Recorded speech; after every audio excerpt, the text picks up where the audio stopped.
Well, guys, it is official. The 3 brand new tactical master units, which is a brand new class, have just been added to the test server for the first time. These guys are coming very soon, and I have not heard of anything related to them when it comes to their kits, when it comes to how they work, really at all, right? These guys were just added literally 10 minutes before I'm allowed to post the video about them. Obviously, you guys are going to get this a little bit later, but I'm trying to get this as soon as possible, obviously. We got Valera over here, who is the ancient exclusive. We have Mariden, which is the limited, and we have Astrial, which is the free one that will be given out through a shard summoning event. That's pretty damn hype. And it's going to be really good, and I'm very curious how these guys work. Now, before I get into it, I do have to preface that I will not really be able to... I won't be able to test these guys before I go to bed. I'm going to be going to bed, and when I wake up, I'm hopefully going to have a video on all of these guys out by tomorrow. Just simply, I find that if I don't get some sleep, these videos tend to come out very poorly. Malware testing. So realistically, I would like to do that, so expect those in the future, but I will get them out as soon as I can. These guys are going to be very hard to learn because they work very strangely, because they are tacticians. Tactical mastery class, tactician class, whatever you call it. It's very interesting. Now, before I get into the individual kits, faction-wise, they're also very interesting. We got a Northerner Nightmare. Hopefully Astrial helps make Northerners a little bit better, because they need it. Probably the worst faction in the game right now. We also have Mariden, which is the limited. Nightmare Esotericist, which is a pretty cool faction. And we got Eso and Arbiter for Valera. Now, they have a lot of tags. There's a lot of things that we got hints at. But without further ado, let's get into the kits. First, I want to start with Astrial, because he's the one I know the least about. To go over the stats, as you can see, I leveled them all to level max. We can see that he has 28,000 HP. This is an insane amount of HP to have on a hero. 5,400 attack, which is pretty damn good. Ground unit, kind of expected, but still pretty decent. Decent defense, 18 cost, very normal attack interval, and rage stats. Going into the kit, we're going to start with the talent, which means basic attack has a 30% chance to become Deep Bite. Deep Bite is 190% damage to one enemy 2 times. It's a souped up attack, essentially. Then it's going to also inflict 20% vulnerability physical damage, which is pretty good, honestly. While shielded, the trigger chance increases by 20% to 50%. So that's a little bit of that Northerner kicking in there, which is pretty interesting. Now, going into the rest of the kit, the A1 is 120% damage to one enemy, 2 tile range. If it's not 2 tile range, it's not worth it. All right. Moving on to the first passive. Upon casting the ultimate, it grants a shield equal to 130% of the hero's attack to the hero and one adjacent ally with the lowest HP percentage. So not only protecting himself, protecting his ally. Upon gaining this shield, dispels all debuffs, and while the shield exists, gains attack interval decrease, which I don't think we have in the game right now. Weird. The shield lasts for 10 seconds. That's pretty cool, honestly. It lasts for 15 seconds when skilled, obviously. That's pretty interesting. Not only does it dispel, which is great for getting rid of poison, napoc, and probably future content. They keep releasing heroes that dispel, but for now, that's the main area I would say is pretty good. Also gains attack interval decrease, which I have never seen before. Attack interval, when you get an attack set, it lowers your attack interval. So this will lower it even more. It's essentially like an attack speed increase in a way. That's kind of interesting. I've never seen that before. So interesting ability there. Second passive, when adjacent allies deal damage with basic attack, they restore, let me do some quick math, 2.1, 2.4, 2.7, 3% HP. This effect is doubled when they are protected by a shield from Vampiric Aura, which is going to be the first passive. And when they're protected by a shield, basic attacks restore 6% of their HP, which is pretty damn cool. And not only is it a restore, it is not based on the damage dealt, but instead just on the max HP. So this is going to be really good for tanks. You're going to sit behind a tank, shield them up, dispel them, and also going to be able to buff them up a little bit with some healing. Moving on to the ultimate. This is a 600 cost, so pretty cheap. 400 initial cost and 15-second ultimate. Can choose and charge to an unoccupied ground tile within 3 tiles, dealing 120% AoE damage to up to 5 enemies in path. This is the tactical mastery stuff. I don't know if this is gonna work in the actual game, I'll be honest. After casting the skill, the hero is enhanced, gains 40% attack increase, 60% when skilled, holy cow, and guarantees that the next basic attack during this enhancement becomes Deep Bite, which is a double hitter extra hit. This enhancement buff lasts for 15%, or for 15 seconds, sorry. So it's going to be 200% AoE damage actually. Basically, if we look at the video, he starts here. You're able to choose the tile you want to be on, the way that you want to orient yourself, and then he'll move. That is so cool. Wow. All right. And then he just increases his attack by an ungodly amount, and then proceeds to do his special attack. That's pretty damn sick, honestly. I wonder what it looks like when he moves the full distance. I'm not sure. I'll have to test it out. Going into the awakenings, we have A1. The damage of each instance from Deep Bite increases from 190% to 220. Not really that crazy of an awakening, honestly. A2 is extra attack, which is always good. A3, Deep Bite has a 30% chance to cast 2 consecutive times on the same target. Damn, that is very strong. The thing is, it's RNG on RNG because it's already a 30% chance, 50% when skilled, not skilled, sorry, shielded. You can tell I haven't gotten enough sleep right now. But essentially, you gotta proc the Deep Bite, and then it has a chance to proc it twice. But that's still really damn solid. A4, extra penetration, and the A5, when the shield from Vampiric Aura ends, restores 20% HP and 10% rage to the shield bearer. He's going to be so good next to a tank. This really reads like not only tanking, but also damage. And also, because you can move around, you can put him behind a tank when enemies are coming, and then you can move him forward, or you can move him back, or you can move to the side. That's really, really cool. And this is the least interesting of the 3, as far as what I know as a whole. So, let's go over Valera next. Valera is, as far as I know, more of a displacement unit.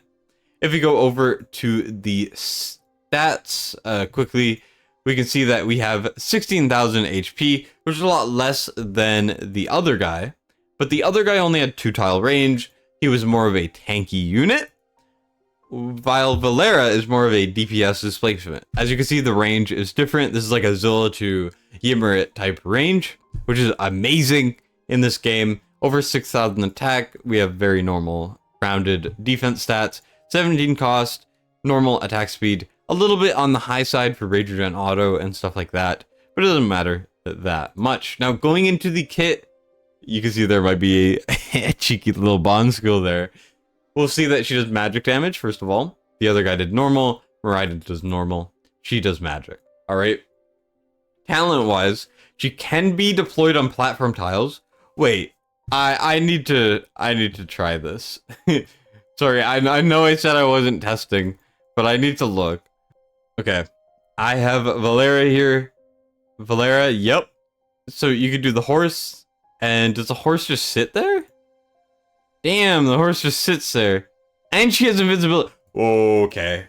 Okay. Holy cow. That is big.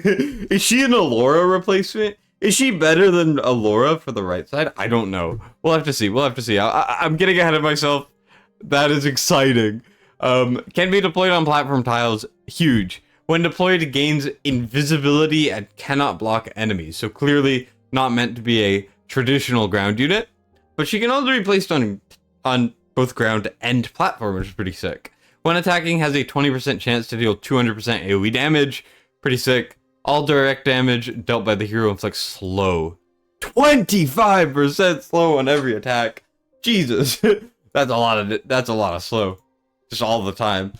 And has a 20% chance to additionally inflict 1 stack of radiant erosion, which is pretty damn sick. Moving on to the kit, A1 is AoE damage to the target and their surrounding enemies, hitting up to 5 enemies. 120%, very basic, but good to see that she's AoE. Going to the first passive, during the ultimate increases the chance to inflict radiant erosion from talent to 30%, 40% when skilled. That's pretty damn solid.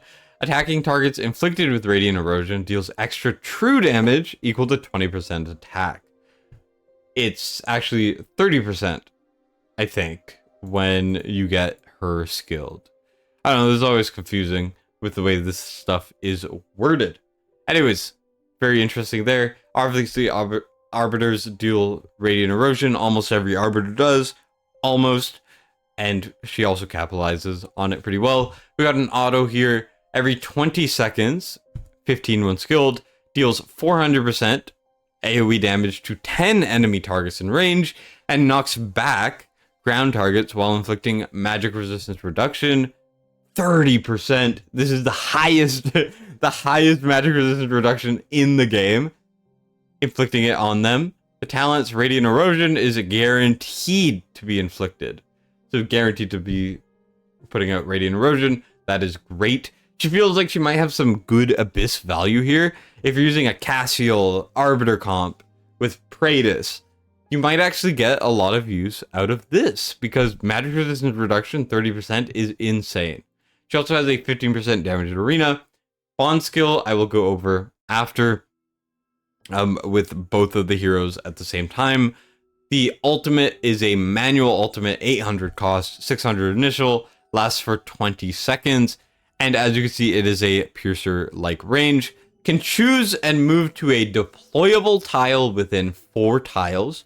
It removes invisibility, increases attack range to piercer range, and deals 260% AoE damage to 10 enemy targets with each attack. Additionally, the talent inflicts enhanced slow to 50%. That is monstrous. That is monstrous. And as you can see in the video here, you go from platform to ground so much faster than Talon ever could. You obviously pick your range, and then she starts to hit for 100k, and it's just bolts of lightning. That's so cool. Oh my god.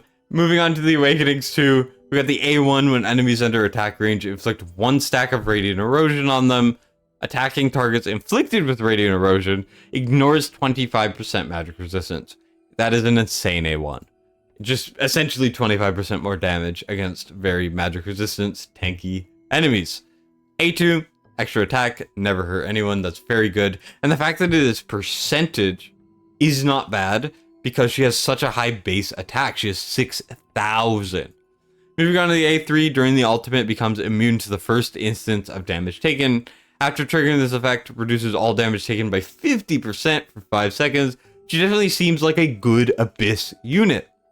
Very, very usable in Abyss. Like I said in my Cassio video, I think Arbiters will have more of a focus in Abyss in the future. Penetration, A4, always good. And then the A5 deals 20% increased damage to targets inflicted with slow and control effects. So it's almost always a 20% increased damage. But if you look at the kit, we're getting slow from every single bit of direct damage dealt by the hero.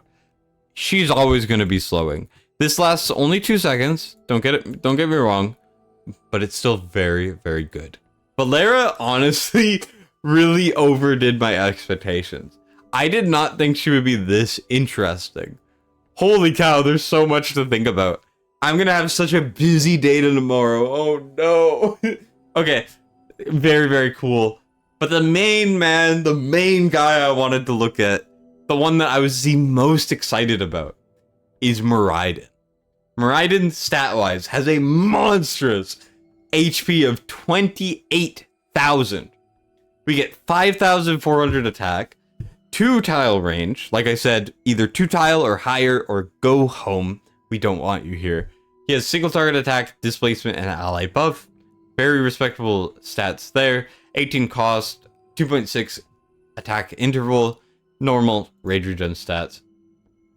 And then going into the kit, we see that the talent, when deployed, triggers Deep Cleave that deals 300% defense penetration. It can go higher than 100%? That doesn't make any sense to me. Okay, 300% defense penetration damage. I'm very confused with that. Okay, to one enemy in basic attack range. If no enemies are in range, enters charging state, gains 1 stack of Dark Infusion every 5 seconds. At max stacks of Dark Infusion, changes charging state to restore 10 rage for the hero per second. Dark Infusion, each Dark Infusion increases base attributes by 10% during the next Prince of Darkness state. What the heck? And extends the state duration by 4 seconds. This effect can stack up to 5 times. What the heck? Huh? This is so much of just a talent. He has 2 forms? What? Okay. I'm on board. Okay, so when deployed, triggers a cleave that defense penetrates. If no enemies are in range, charges, then gains 1 stack of 10% base attributes during the next Prince of Darkness state, and extends the state duration. Can stack up to 5 times, so it can be 50% more attributes, and it can last for a whopping 20 seconds extra. Okay, well, we don't know what that is, so let's move on to the rest of the kit. Also, that rage regen's kind of nice. A1, very basic, single hitter, 120% damage. All right, moving on to the second thing. Passive number 1. During the ultimate, Soul Strike has a 25% chance to be enhanced. What is Soul Strike? What is happening? Soul Strike has a 25% chance to be enhanced, ignoring 60% of the target's defense, restoring 30 rage for the hero upon the cast. 50 rage when skilled. Wow. Moving on to the second passive. After maintaining Prince of Darkness state for 60 seconds in total, the hero permanently gains 50% damage increase. So really good for long fights. Each enemy killed reduces the time needed to gain this effect by 5 seconds. So the more he's killing as well, the faster he's getting to that damage increase. That's pretty huge. And the Prince of Darkness is basic attack becomes Soul Strike, which is exactly what we were getting a bonus here that might have a chance to be enhanced to defense penetrate. Prince of Darkness, each basic attack becomes Soul Strike. When charging his power during the Prince of Darkness state, Mariden gains 1.6% rage regen per second to allies within 2 tiles. Rage regen to allies. Okay, definitely seems like he'll be insane for Abyss because you're not using Elo and you're not using Hollow there. And then we get to the ultimate. Black Wind chooses and teleports. That's so sick. To an unoccupied ground tile. Oh my god, it's such a cool animation. Sorry, I don't mean to get excited. I haven't seen such hype kits in ever. This is so exciting. Upon arrival, triggers Whirlwind Strike, dealing 400% defense penetration damage. I guess it's 600% defense penetration damage. Is this just saying it goes through all of the defense penetration and it's 600% damage? That's what it seems like to me. Either way, to one enemy within 2 tiles of the hero, then enters Prince of Darkness state. So it seems like this is the charging state. This is so confusing, man. What is happening? It's 1,000 cost, which is very expensive, but it does last for 20 seconds. So to get this right, you place him down, he ignores defense penetration, does a lot of damage. If you happen to stay in his normal form for a certain amount of time, he's gaining a massive 50% damage increase. For stuff like Abyss, where you don't want to move him around, I assume he's going to build this up and start ripping through the Abyss boss, which is really, really good. Each enemy killed reduces the time, so he's good in PvE content like the Malric runes. We go over to the first passive. During the ultimate, Soul Strike, which is the basic attack in the normal mode, has a chance to be enhanced, ignoring defense and restoring rage. And the rage allows you to trigger his ultimate, which moves him and allows him to hit very, very hard. That's pretty damn hype. This is a crazy, crazy kit. And before I go over the awakenings, let's go over the bond skill. So his version of the bond skill, if you have Valera Soul Guide, it makes it so his initial deployment cost is reduced by 6, so 12, and gains max stacks of Dark Infusion when deployed. Wow, that's crazy. Increase base attributes by 10% during the next Prince of Darkness. So this is something that he accumulates during the charging phase that makes his normal phase stronger. This kit's so confusing. I'm so sorry. I hope I'll figure it out more by the time I make the video on it. But essentially, he spawns with this. So he spawns with 50% more attributes for 20 seconds. Why? Why is it so strong? Okay, that's insane. And then Valera's version is obtain hero Mariden, reduces initial deployment cost by 5, making it 12 as well, which is a marksman cost. During the ultimate, if there are no enemy units in range, restores rage every 2 seconds.